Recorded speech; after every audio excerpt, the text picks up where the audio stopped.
Hello everyone. Now let's see a small chapter, Spatial Provisions.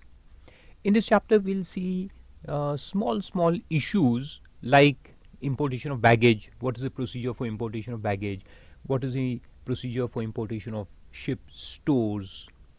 In short, stores, they can be supplied to aircraft also, so I'll not call it as ship, we'll call it as stores. Then postal import and such other small points. And at the last we'll see the baggage exemption rules also. If you go to a foreign country and then come back and you bring some goods from there, how much exemption will be allowed to you. Okay, so let's see. Starting with baggage, first in baggage we'll see the sections involved, the procedure for clearance, and the exemption we'll see at the last.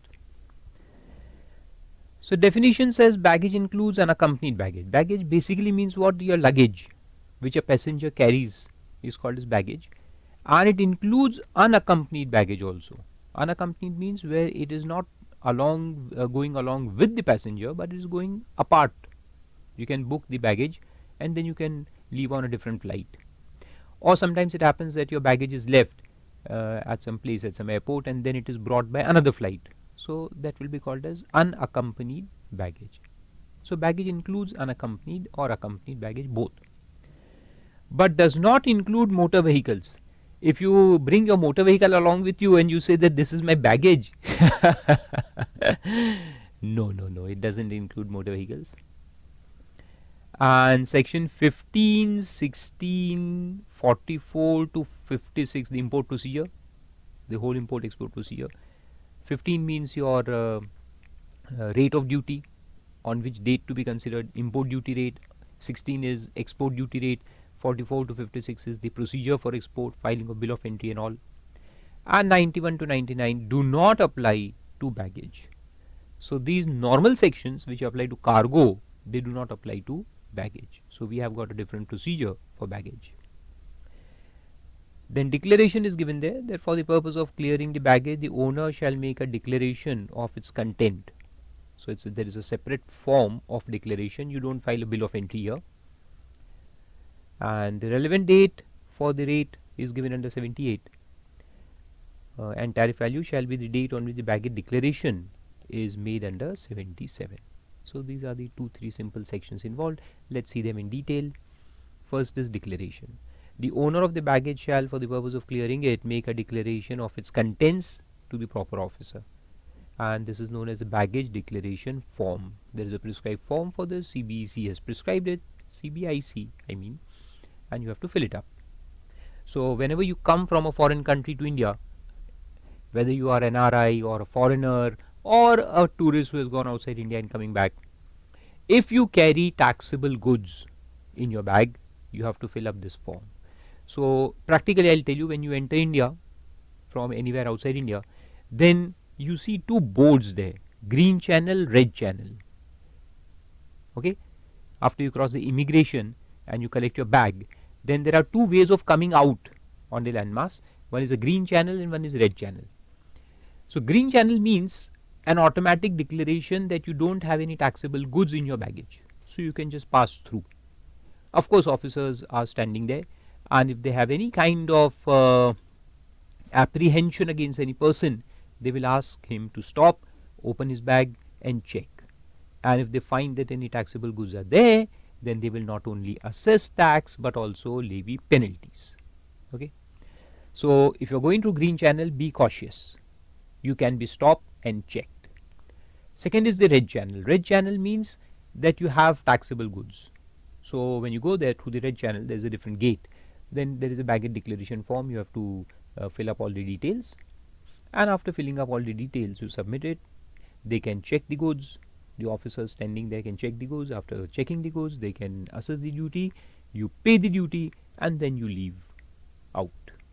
Okay, so that is that baggage declaration form. And the determination of rate of duty and tariff value. The rate of duty and tariff value, if any applicable to baggage, shall be the rate and valuation in force on the date on which such declaration is made under section 77. So you are coming in today from US, so you will file your form.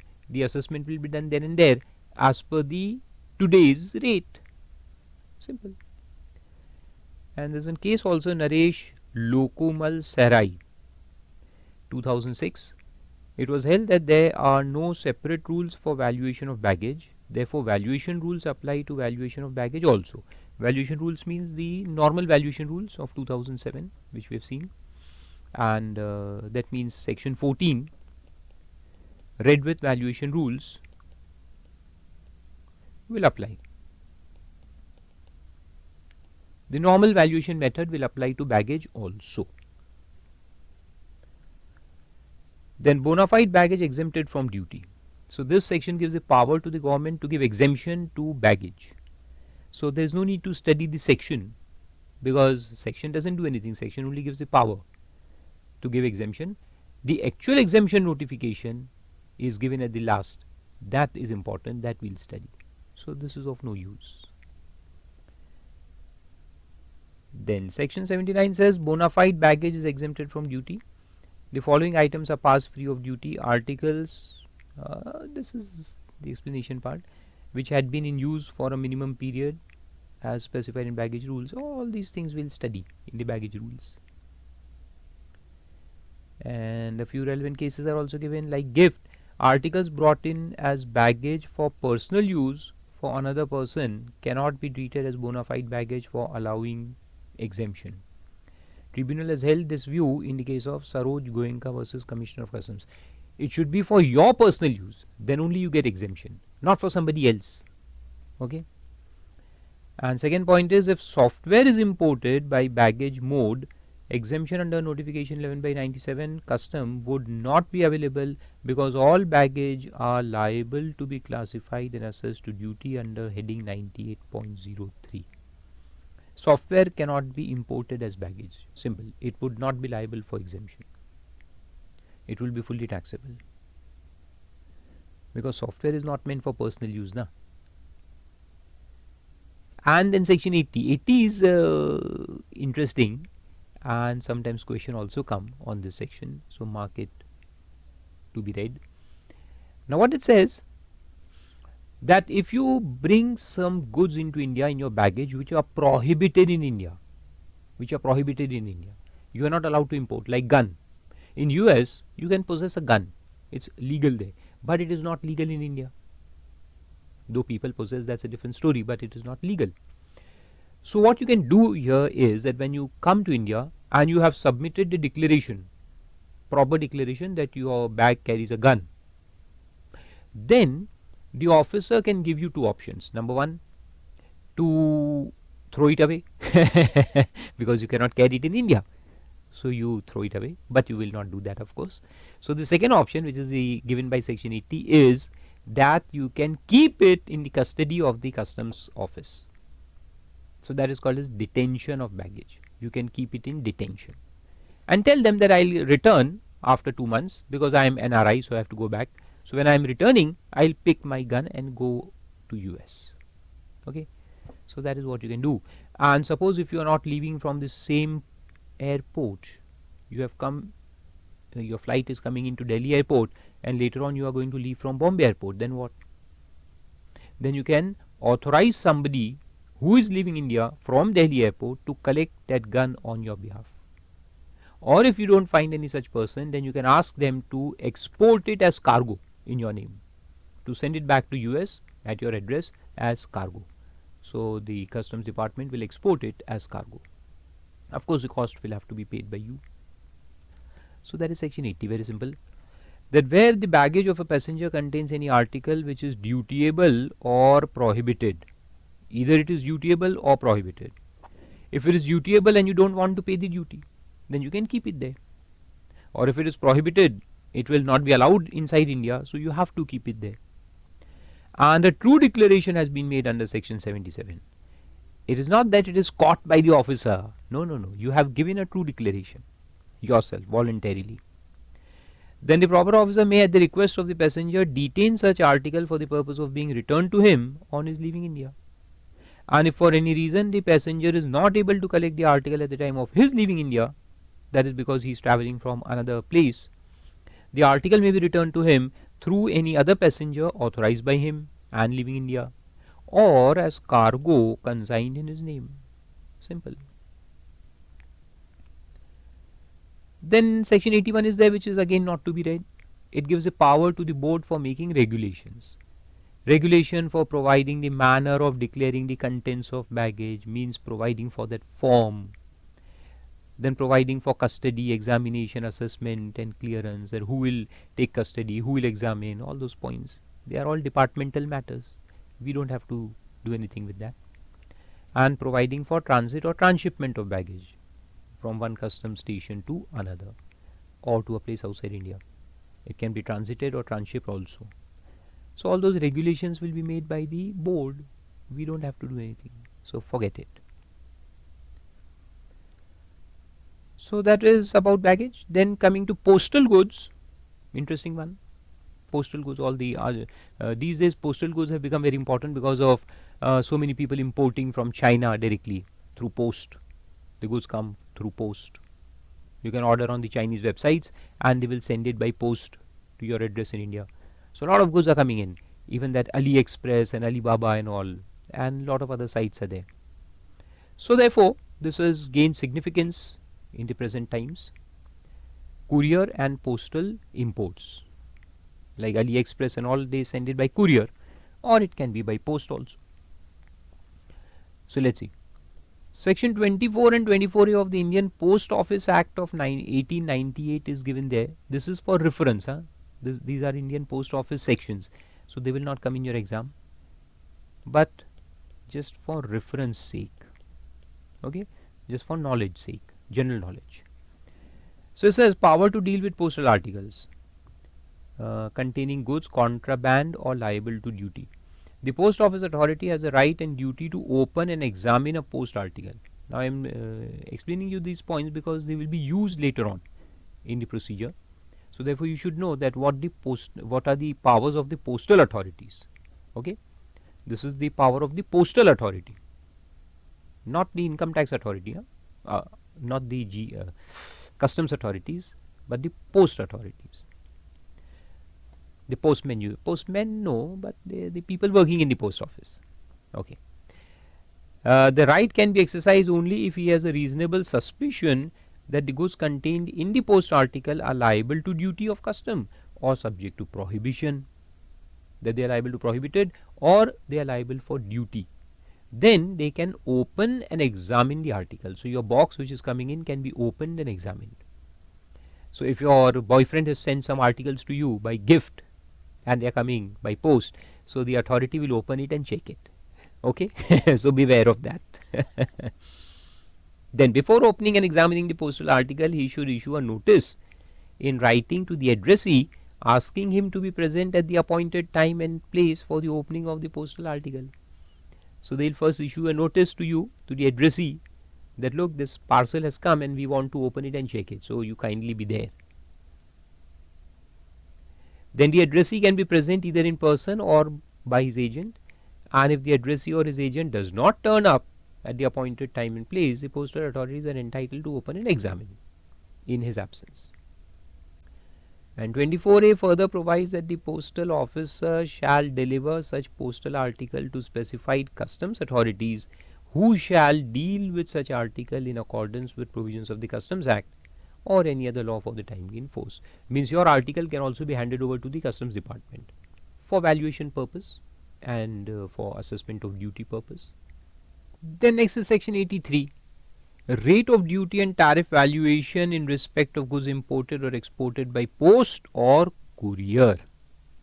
Okay, so the rate of duty as to which date, rate applicable on which date will be considered, and tariff valuation as applicable on which date for goods imported or exported by post or courier. So it says the rate of duty and tariff value, if any, applicable on to any goods imported by post or courier shall be, so first we'll see imported by post or courier, shall be the rate and valuation in force on the date on which the postal authorities or the authorized courier presents to the proper officer a list containing the particulars of such goods for the purpose of assessing the duty thereon. Simple. So when the goods come to the port, when they land, now this I had explained you in the import procedure, I think somewhere. that when the goods land onto the port or the airport, and if they are postal goods or the courier goods, they are taken by the postal authorities or the courier authorities, as the case may be. Then they open the bag, they get the whole list of parcels that have arrived. Then they make a list of the parcels and they submit it to the customs department. So when this parcel list is submitted to customs department, the rate of duty and tariff valuation will be taken as on this date, the date when the list is submitted to the customs authorities. Who submits it? The postal authority or the authorized courier. Provided that if such goods are imported by a vessel and the list of the goods containing the particulars was presented before the date of arrival of the vessel, it shall be deemed to have been presented on the date of such arrival. This is again a case of just like advance bill of entry. So this is a case of advance submission of list. If an advance list was submitted, then we'll see the rate of duty and tariff value as on the date of arrival and not the date of list. So you can say the date of list or the arrival of the vessel, whichever is later. Then the rate of duty and tariff value, if any, applicable to goods exported by post or courier, shall be the rate and valuation in force on the date on which the exporter delivers such goods to the postal authorities or the authorized courier for exportation. Okay, so if it's a case of export, then the rate of duty and tariff value will be as on the date when I submit the parcel to the courier or the postal authorities. Okay, not when they, like I'm sitting here in Nagpur, I want to export some parcel to one of my friend. I'm sending a gift to him. So I make a good packet, I submit it to the local courier or the postal authorities in Nagpur. So when I submit this, there is a form, I have to fill up that form giving the details of the goods and all, and I have to give it to them, parcel along with the form. So the rate of duty and tariff value will be taken as on this date. Now the the postal authority or the courier will take it to Mumbai, and then there they will submit the list. So we will not take that date of the list. The date will be the date when I submit it or give it, the handover to the postal authorities or the courier guy. Then 84 is about regulations. So power is given to the board to make regulations. So that is there, no question will come on 84. The board may make regulations providing for the form and manner in which an entry may be made. So these forms will be made by the board. The actual forms may be made in respect of goods imported or exported by post or courier. The examination, assessment to duty and clearance of goods. So all detailed regulations will be made for examination, means how the officers will examine these goods, how the officers will assess the duty on these goods, and how the clearance will be done. And transit and transshipment of these goods, postal and courier goods, how they can be transited or transshipped from one vessel to the other, to be taken to some other place in India or a place outside India. So all these regulations will be made by the board. Okay, let them make it. Similarly, stores is there. This is also very simple to be read once. Stores means goods for use in vessel or aircraft and includes fuel and spare parts and other articles of equipment, whether or not for immediate fitting. This is the definition of stores. Stores means basically the items which are to be consumed on board a vessel or aircraft, so they can include eatables, food articles, etc. Then all the things which are used like furniture, upholstery, everything which is used on board a ship or an aircraft, anything which is used on board. And fuel also, fuel and spare parts and equipments, the engine equipments of the ship and all, they will also be called as stores. Then the ambit of the term stores can be understood if the following needs to be in the following needs of the vessel or conveyance are taken into account. So these are the examples of stores which you can remember. As I told you, food, drinks, etc., which are the needs of the passengers and the crew. Then stock of fuel necessary for running the vessel. It can be diesel, oil, etc.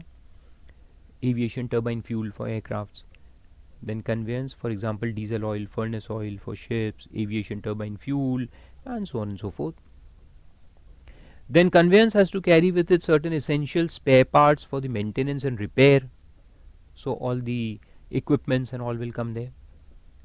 Then certain essential medical items like first aid boxes, medical chairs, oxygen, etc. Then life saving things like lifeboats, life belts, etc., which are statutorily required. And if the voyage is long and tedious, certain entertainment to keep the passengers engaged in a commercial requirement. Like all the cruise liners are there, so a lot of entertainment is there. So even they will be considered as stores. They include alcoholic, liquor, musical instruments, videos, radio systems, etc., etc., etc. So these are examples. Now let's see the procedure. So 85 says that stores may be allowed to be warehoused without assessment to duty. Without assessment, stores may be allowed to be warehoused. Normally what happens is that when we import goods, and even if we want to warehouse them, they are first assessed at the port, and that assessment is to determine the value of bond, which is 3 times, remember. So assessment is done at the port, then we file a bond, and then the goods come in the warehouse now. But in case of stores, if you give a declaration that these stores are imported, say for example you are importing chocolates from Switzerland and you are going to supply it to foreign going ships and aircrafts, so they are meant as stores, then you just give a declaration that these are stores and no duty will be assessed and no bond is required to be filed. No bond, no assessment, no bond, nothing. They will just come into the warehouse without a bond.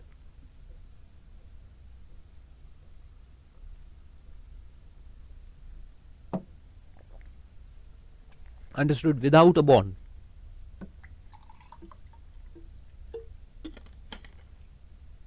So that is given there. That where any imported goods are entered for warehousing, that is, you have filed a bill of entry for warehousing,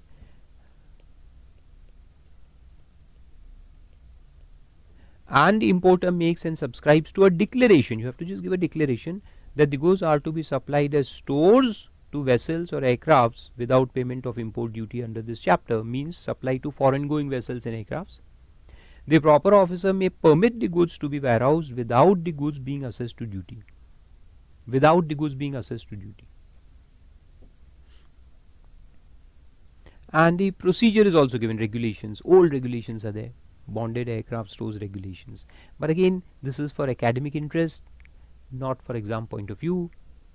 So it says, the regulation provides that whenever any imported goods intended for supply for use in foreign going aircrafts are to be entered for warehousing, an application under the prescribed form should be made to Assistant Commissioner or Deputy Commissioner. This application will be treated as a bill of entry for warehousing. Then on receipt of this application, the ACDC may permit the goods specified in the application to be warehoused without being assessed to duty. So no assessment means no bond. Okay, no bond. And when the said warehouse goods are to be cleared for use as stores in a foreign going aircraft, an application has to be made to the Assistant Commissioner or Deputy Commissioner, and the application will be treated as a shipping bill, just like export. Now you are supplying it to foreign going ships. You have sold it to foreign going ships, so you are supplying them. On receipt of the said application, the Assistant Commissioner or Deputy Commissioner may permit clearance of the warehouse goods specified in the application for being taken on board the foreign going aircraft as stores. Simple. Then transit and transshipment of stores, section 86. It says that if one ship has come into India or the aircraft has come to India and it is having stores on board the ship, a lot of stock will be there, a stock of stores. They can take it to other place or they can consume it also. Suppose the ship is going to stand there for 10 days. So obviously within that 10 days, a lot of stores will get consumed. Oh, no problem. You can consume it, you can take it to other place. on the same vessel, no problem, no duty will be charged. So you can consume it, you can take it with you, no duty. Or you can deal also. Like one ship has come from Australia, it is carrying Australian cookies, and one ship has come from Dubai, it is containing some other goods like dates. So they can do barter also. Ship A will give its cookies to ship B, and ship B will give its dates to ship A. That is also allowed, duty free. Okay, no duty is charged.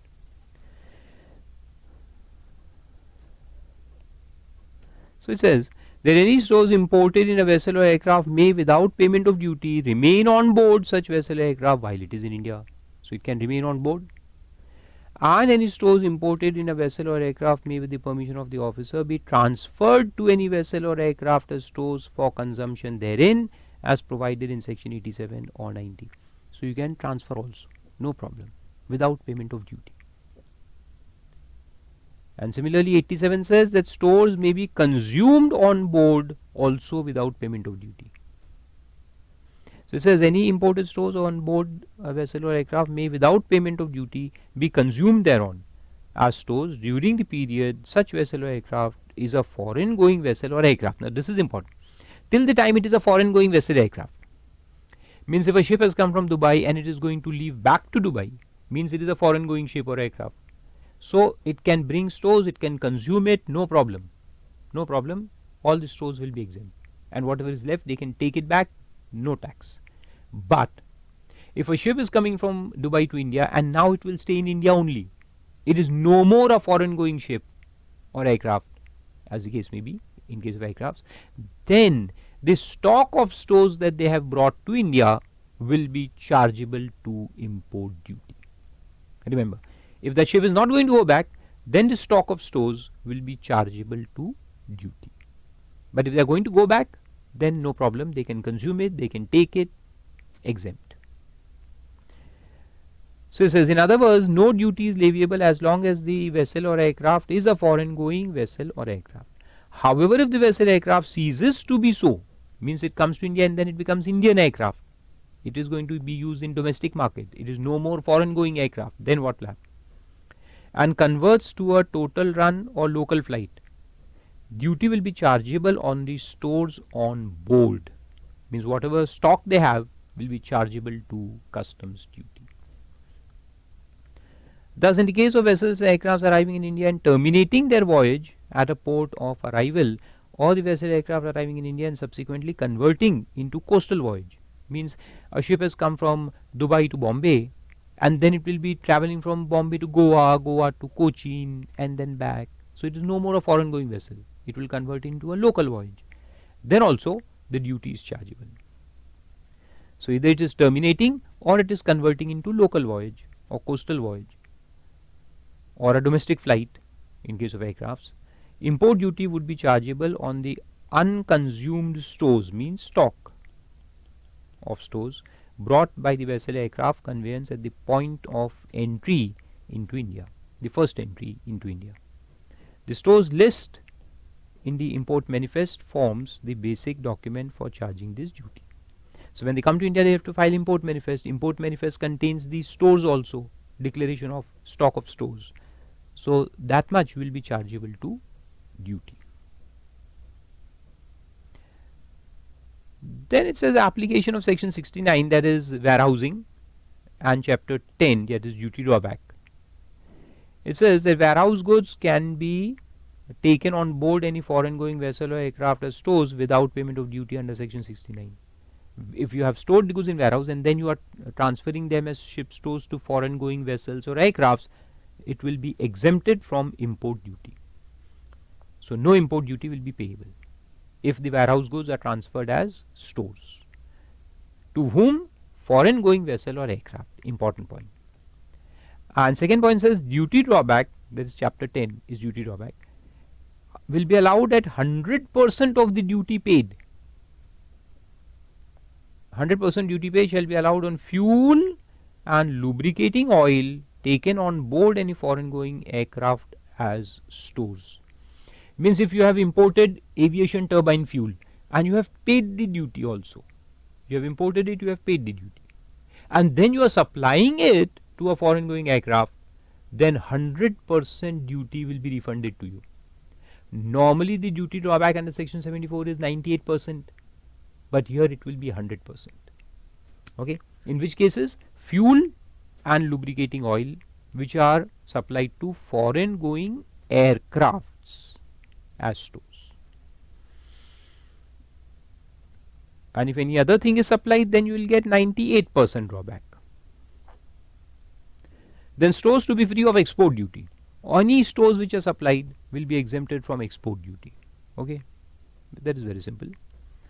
But the exemption will be given considering the length of the voyage, the number of passengers, and basically the consumption requirements. Otherwise, you can use this as a violation of tax.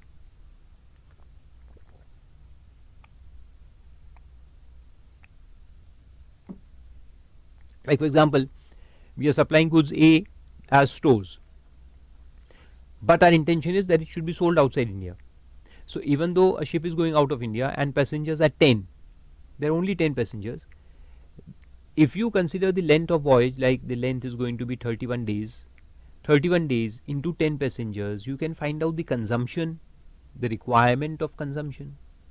Suppose the requirement of consumption is 600 units, that these many people will consume 600 units during this 31 days period on an average. And we have supplied 7,000 units as ship stores. Means our intention is different. Our intention is that 600 they'll consume and the balance will be sold in the foreign country. But then as you say that this is ship store, so you are claiming exemption of export duty. So that will not be allowed. You will not be allowed to avoid tax under the guise of ship stores. So therefore it says that while allowing the exemption, the officer will check all these points, that what is the length of the voyage, how many passengers are there, how many crew members are there, what is the probable consumption, that will be calculated. Exemption will be restricted only to that much. Okay. And 90 says concessions in respect of imported stores for Navy. If the stores are being imported into India, like chocolates, for supply to Indian Navy vessels, then they will also be exempt from tax. Even though the Navy vessels are not foreign going ships, they are going to stay in Indian waters only now. They are not foreign going ships, but still the exemption is allowed. So it says, following imported stores may be consumed on board a ship of Indian Navy without payment of duty. Stores for the use of the ship of Indian Navy, and stores supplied free by the government for use of the crew of a ship of Indian Navy in accordance with their conditions of service. So whatever stores are given to the crew will also be exempt, and the stores which are meant for consumption on the ship will also be exempt. And the warehouse goods can also be supplied to Indian Navy ships without payment of duty under section 69. And if suppose we had paid tax at the time of import, if we had imported some stores and we have paid tax, now we are supplying it to Indian Navy, we will get 100% duty drawback. 100% duty drawback will also be allowed if the stores are supplied to Indian Navy. So that was chapter for stores, simple chapter. Then under the simple chapter, coastal goods.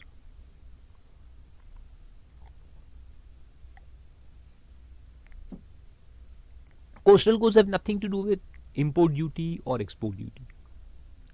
They are Indian goods and they are traveling to India only. Like for example, goods are traveling from Mumbai port to Goa port. They are traveling from Mumbai to Goa. So it is neither import nor export. So there is no question of customs duty. This chapter is only about checking, verification and control. It has nothing to do with charging of duty. It is only about control, because the movement of goods must be under the control of the customs department. If not, then people will export goods but they will call it as coastal goods. So at the time of leaving India, they will say that this is coastal goods, it is going to Goa, and then it will never reach Goa, but it will reach Maldives and Mauritius and other places. So that you should not do. Hence, government has to exercise control over the movement of the coastal goods. So this chapter deals with documentation. When you are removing goods from the coastal port, one thing I'll clear first. Coastal goods means the domestic goods which are moving from one port to another. This movement can take place either from customs port or coastal port. So coastal ports are also notified. This we had seen earlier. Coastal ports will also be notified by CBIC. The board has the power to notify the coastal ports. So the movement can take place only from either customs port or coastal port. And the movement is very simple. I'll tell you 3-4 documents you must remember.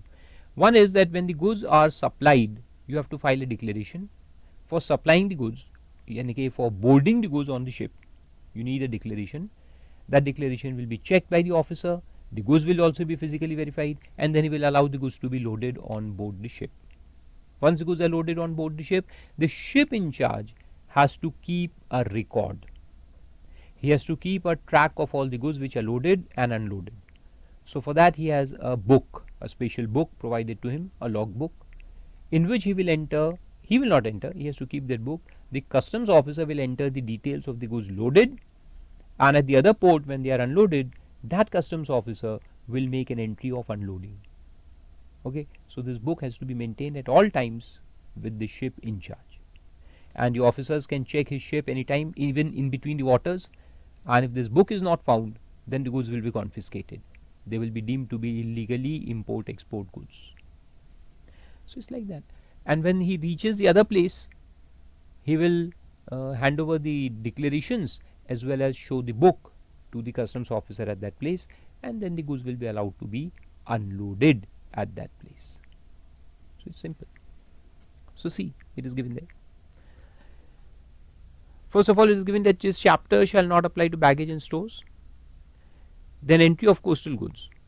The consignor of the coastal goods shall make an entry thereof by presenting to the proper officer a bill of coastal goods. So this is called as bill of coastal goods in the prescribed form. So suppose the goods are travelling from Mumbai to Cochin. So here is the consignor. So consignor has to go to the customs department, because the customs officer will be present there. Now Mumbai is a customs port itself. Then there are certain coastal ports, small ports, which are called as coastal ports. So they don't deal with import-export goods, but they do only deal with coastal goods. So there also the customs officers will be there. So he'll file a bill of coastal goods to the customs officer. He will verify the goods, check the goods. If everything is found correct, he will allow the goods to be loaded. Then the goods will be loaded on the ship. The ship will take it to Cochin. At Cochin, the ship in charge will hand over these bills. So the consignor has to give one copy of the bill to the ship in charge. Okay. Then the ship in charge will carry these bill copies as well as his logbook. Take it to Chennai. Hand over both of them to the customs officer. Customs officer will check the bills and the goods, and if found correct, he will allow the unloading. And after unloading, he will make entry in the logbook of the vessel that the goods have been unloaded. That's it. So this bill of coastal goods is to be presented. Then every consignor will, while presenting the bill of coastal goods, shall at the foot thereof make and subscribe to a declaration of truth. Obviously, in every document we have to write the declaration at the bottom. I, so and so, son of so and so, or wife of so and so, you hereby declare that whatever is stated above is true to the best of my knowledge and belief. Right? And then you sign it. Then coastal goods not to be loaded until the bill is passed. So officer will pass this bill, and only when the bill is passed, the goods will be loaded by the ship in charge, otherwise not. So it's the master of the vessel, that is the ship in charge, shall not permit the loading of any coastal goods on the vessel until the bill relating to such goods presented under section 92 has been passed by the officer and has been delivered by the delivered to the master of the vessel by the consigner. So once the bill is passed, I will hand over one copy to the master of the vessel. Then he will load the goods. Then clearance.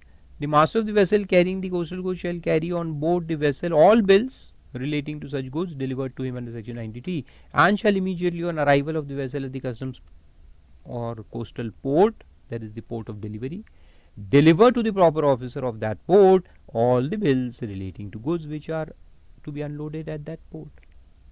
And when any coastal goods are unloaded at any port, the officer shall permit clearance thereof if he is satisfied that they are entitled they are entered in the bill of coastal goods delivered to him under subsection 1. So there is no duty chargeable. Clearance will be allowed straight away because these are Indian goods. So there is no duty. And then that advice book, the log book, which has to be maintained. 95 speaks about the log book. It says the master of every vessel carrying coastal goods shall be supplied by the customs department a book to be called as advice book. This is called as advice book. The proper officer at each port of call shall make entries in the advice book as he deems fit relating to goods loaded and unloaded. So that is the next point. The master of every such vessel shall carry the advice book on board the vessel and shall at the arrival at each port deliver it to the proper officer at that port for his inspection. So the port of origin will make an entry, the officer will make an entry of goods loaded, and at the other port he will make the entry of goods unloaded. Simple. And 96 says that coastal goods can be loaded and unloaded only at customs port or coastal port and no other place. No other place. So it says no coastal goods shall be loaded and unloaded from any vessel or any port other than the customs port or coastal port. Means you can load and unload coastal goods only at either customs port or coastal port. Then no coastal vessel to leave without written order.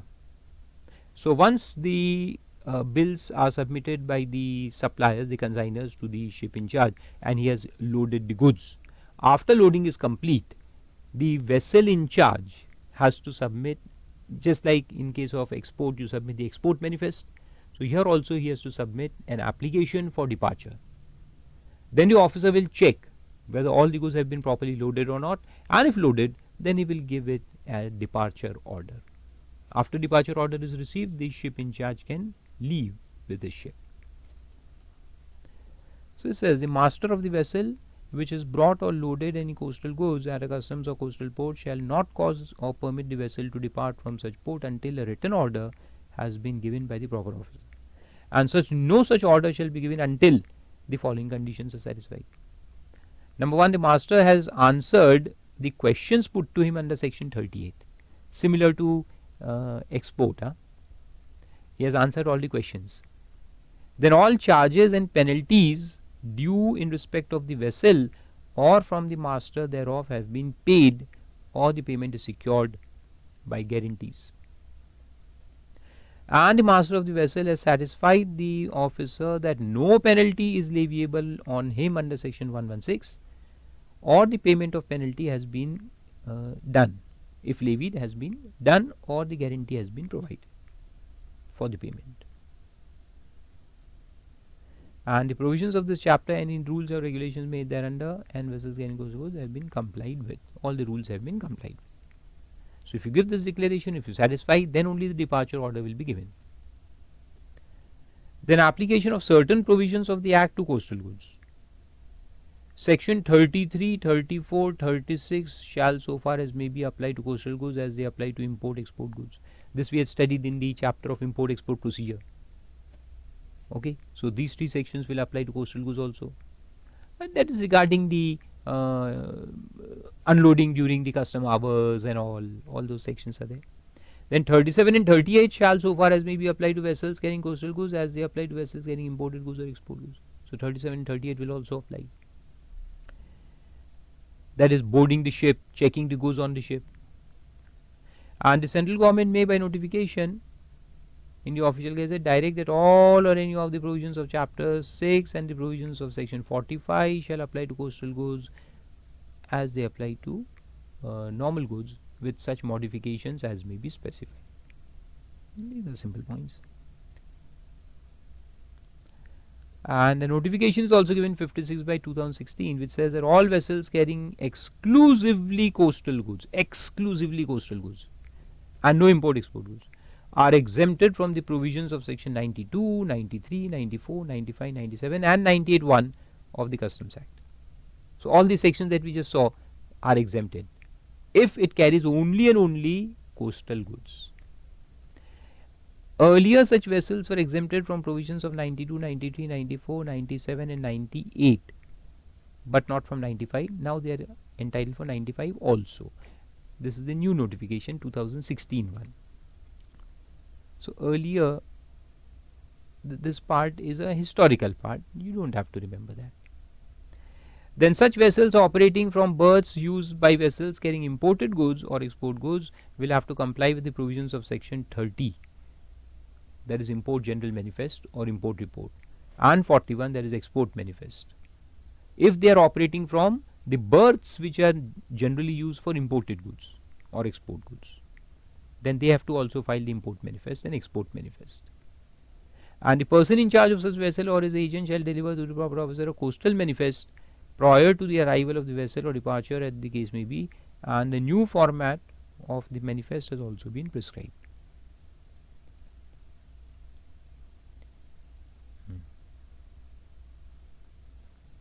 And the revised procedure shall apply to Indian vessels, Indian flag foreign vessels, or foreign vessels eligible for cabotage. And what is cabotage? That is given below. Cabotage is the transport of goods or passengers between two places in the same country by a transport operator from another country. Means the operator of the ship may be a foreigner, but he is operating the ship in India. That is called as cabotage. So these rules will apply to them also.